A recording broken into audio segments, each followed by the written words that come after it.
Hai guys, pernahkah kalian mengalami situasi mencengkam? Karena kali ini, Mimin akan membahas film yang berkisah tentang seorang wanita bernama Mira yang sangat dicintai suaminya. Suatu hari, sang suami membeli sebuah lahan besar dan jauh dari keramaian. Di sini suami Mira membangun rumah impian mereka yang sangat megah. Namun hal buruk mulai terjadi saat rumah mereka dibobol para perampok misterius. Hal ini membuat Mira trauma dan ingin mengungkapkan identitas dan motif para perampok. Namun jawaban dari semua itu berkaitan dengan sang suami yang ternyata lebih kejam dari psikopat. Apakah Mira berhasil lepas dari sang suami? Dan selamat datang di channel JM27.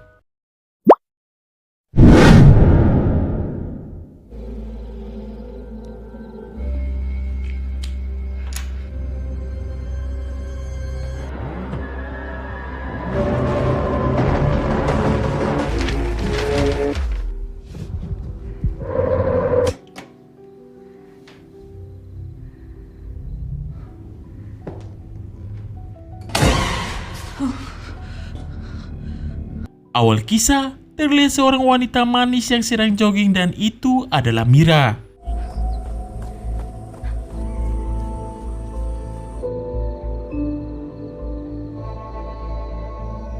Selesai jogging, Mira yang tidak ingin panuan langsung mandi. Tak lama kemudian, datanglah suaminya yang meminta Mira untuk jangan lama-lama di kamar mandi karena mereka akan pergi makan malam.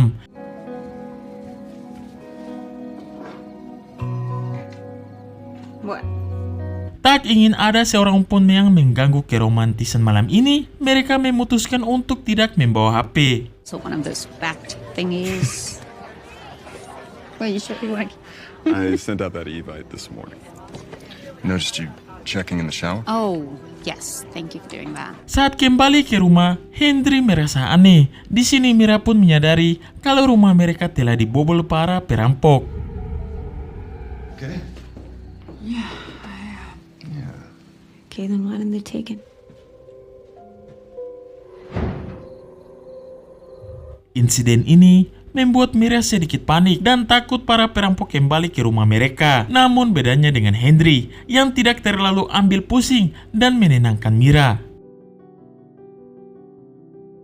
Keesokan harinya, Hendry didatangi detektif Morse. Saat diinterogasi, Hendry memberitahu kalau barang yang hilang hanyalah 2 ponsel dan 1 laptop saja. Mendengar itu, si detektif meminta Hendry untuk berkata jujur kalau Hendry mungkin mempunyai musuh atau orang yang tidak menyukai Hendry. Hal ini membuat Hendry sedikit kesal dan tidak mood. Aneh sekali, bukannya memberitahu, Hendry malah kesal. Wife, leave your cell phones behind. Hello. Make any enemies since you've been here? What about back in Boston? It's big. How long were you and your wife gone from I that? tell her you guys are doing it. It might make that happen. Di sisi lain, terlihat Mira yang sedang berkonsultasi dengan dokter kandungan. Diketahui Mira memiliki benjolan di dalam perutnya yang mengakibatkan Mira kanker yang membuatnya susah untuk hamil. Hingga 12 tahun menikah, tidak bisa memiliki anak. Sementara itu, Hendry yang takut para maling kembali masuk ke rumahnya, mulai memasang beberapa alarm pengaman untuk rumahnya.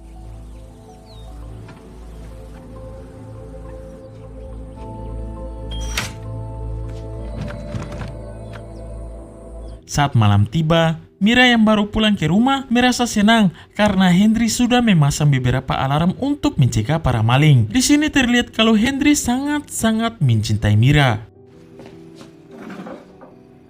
Did you also get a new computer? Yeah.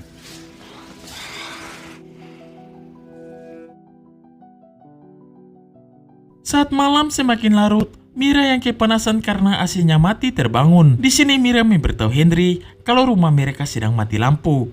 Tak ingin ayam bebeknya mengeluh, Hendry pun pergi mengecek generator yang ada di luar rumah. Di sini Hendry melihat kabel generator yang sudah diputus dan ada jejak sepatu yang mengarah ke rumahnya. Lalu, yang terjadi...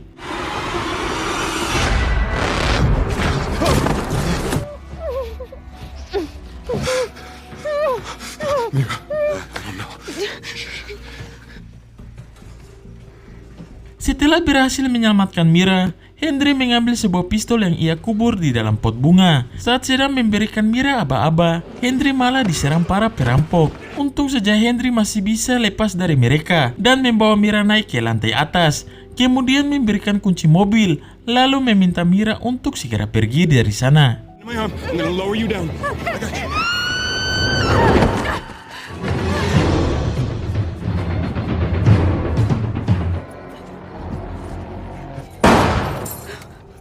Oh my god, apakah Mira akan berstatus janda?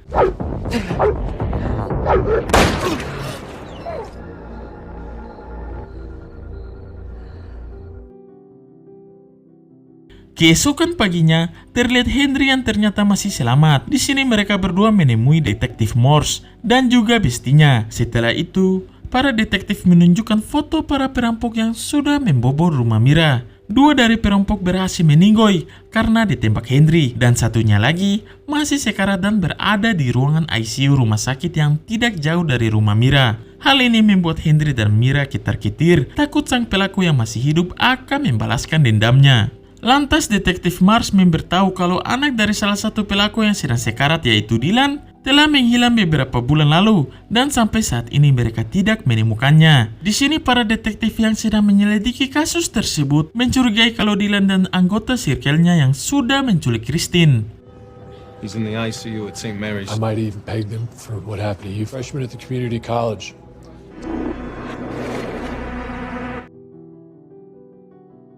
Sepulangnya ke rumah, Henry meminta izin kepada Mira kalau dirinya akan pergi ke Indomaret untuk membeli sesuatu. Saat Henry sudah pergi, Mira yang melihat dompet Henry ada di sana berniat untuk menyusul Henry.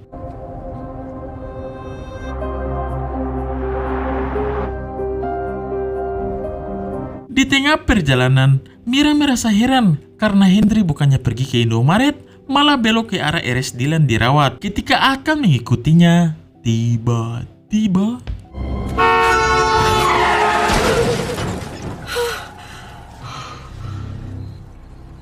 untung saja Mira tidak apa-apa.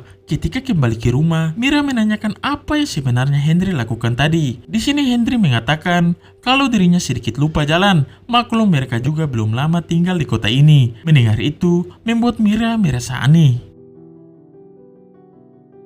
Keesokan harinya saat akan pulang ke rumah, Mira bertemu dengan detektif Mars. Di sini Mars memberitahu Mira kalau Dylan baru saja meninggoy tadi malam. Padahal keadaan Dylan sudah membaik. To your house, one that was still alive, I see you or something. and show inside. Thank you. Hal ini membuat Mira mulai mencurigai Henry. Ketika mengecek lokasi yang Henry datangi, Mira menemukan salah satu lokasi yang membuatnya kepo dan bergegas ke sana.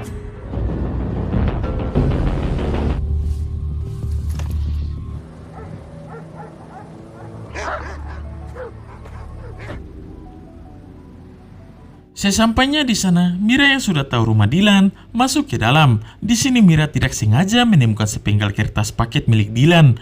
Dengan secepat kilat, Mira pun memeriksanya. Di sini Mira menemukan sebuah kamera. Saat bersamaan, datanglah seorang pria yang membacoti Mira. That's not mine. It's not mine. I just... Don't come back.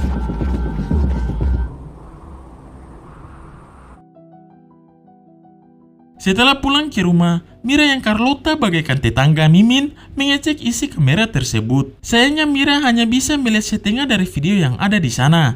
Tak putus asa, Mira pun memperbaiki isi memorinya. I saw the way he looked at her. My daughter Christine. Try believing me. Saat malam tiba, Mira yang mulai mencurigai dengan Henry mulai mengecek isi flash milik Henry yang sudah ia curi. Di sini Mira menemukan foto Christine yang ada di sana. Apakah Henry sudah menculik Christine? Lantas di manakah Christine disimpan? Keesokan harinya, Mira yang sudah tidak tahan dengan bukti-bukti yang ia temukan menghampiri Henry dan meminta Henry menjelaskan semuanya. Di sini Henry akhirnya jujur kalau pada saat rumah mereka dibangun, Dylan merupakan salah satu kuli yang ikut membuatnya. Suatu hari, Christine datang. Saat itu Henry juga sedang mengambil foto untuk momen pembangunan rumah mereka. Lalu Christine tak sengaja menabrak mobilnya ke trotoar. Hal itu membuat Dylan marah dan memukul Christine di hadapan semua orang. Melihat itu, Henry langsung memecat Dylan dan tidak mau membayar upah Dylan selama dia bekerja. Hal tersebut membuat Dylan marah dan menyimpan dendam terhadap Henry hingga nekat membobol rumah Henry untuk membalaskan dendamnya. Mendengar semua itu, membuat Mira percaya dan tidak lagi mencurigai Henry.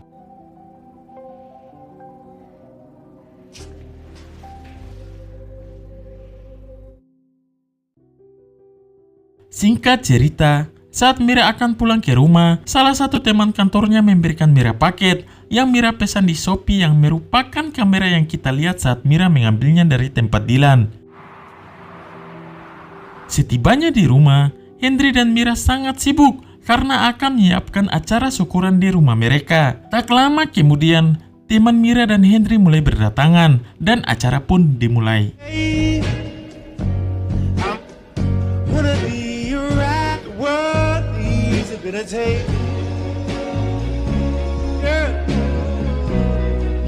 Singkat cerita, Mira yang akan beres-beres tak sengaja mendengar berita kalau salah satu anggota geng Dylan berhasil dibebaskan dan tidak ditetapkan sebagai tersangka atas hilangnya Christine. Been dismissed as a suspect.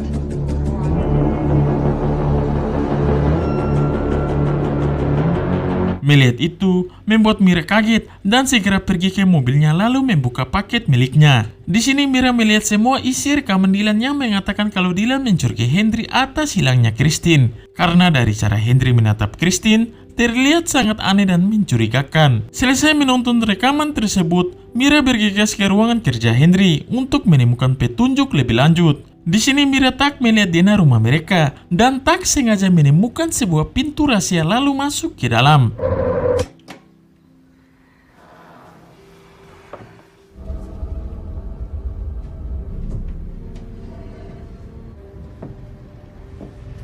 Saat bersamaan, Henry yang sedang asik dengan besti-bestinya melihat lampu di ruangan kerjanya yang sedang menyala.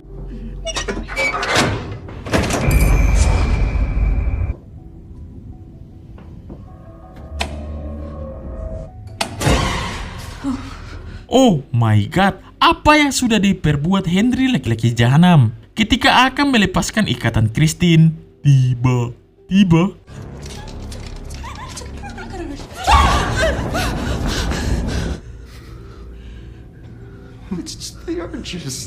di sini akhirnya Henry jujur kalau dirinya melakukan semua ini karena Mira tidak bisa hamil dan dia sangat menginginkan seorang anak. Di saat Mira akan menghubungi 911, Henry menyerangnya dan mengikat Mira di dalam sana.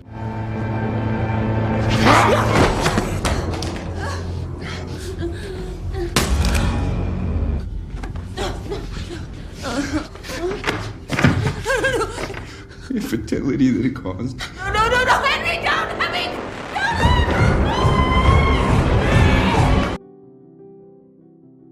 Tak lama kemudian, Mira yang muak dengan kelakuan si Henry jahanam berusaha sekuat tenaga untuk melepaskan ikatannya.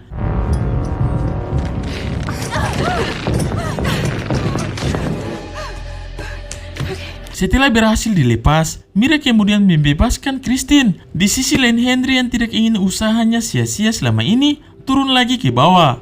Lalu, yang terjadi...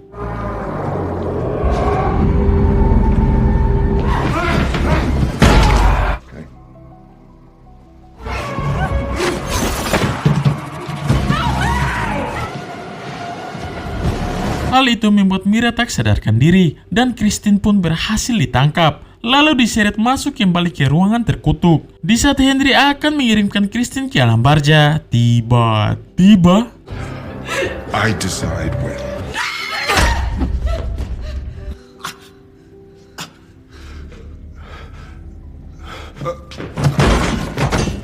akhirnya Henry laki-laki jahanam berhasil digeprek hingga geger. Tanpa memperdulikan Henry, Mira pun membawa Christine pergi dari sana. Film pun tamat. Karena 12 tahun menikah tak kunjung hamil, Henry yang muak dengan kehidupannya tanpa anak malah mencuri anak dari Dylan yang sudah membangun rumahnya untuk ia hamili. Sungguh-sungguh di luar nalar.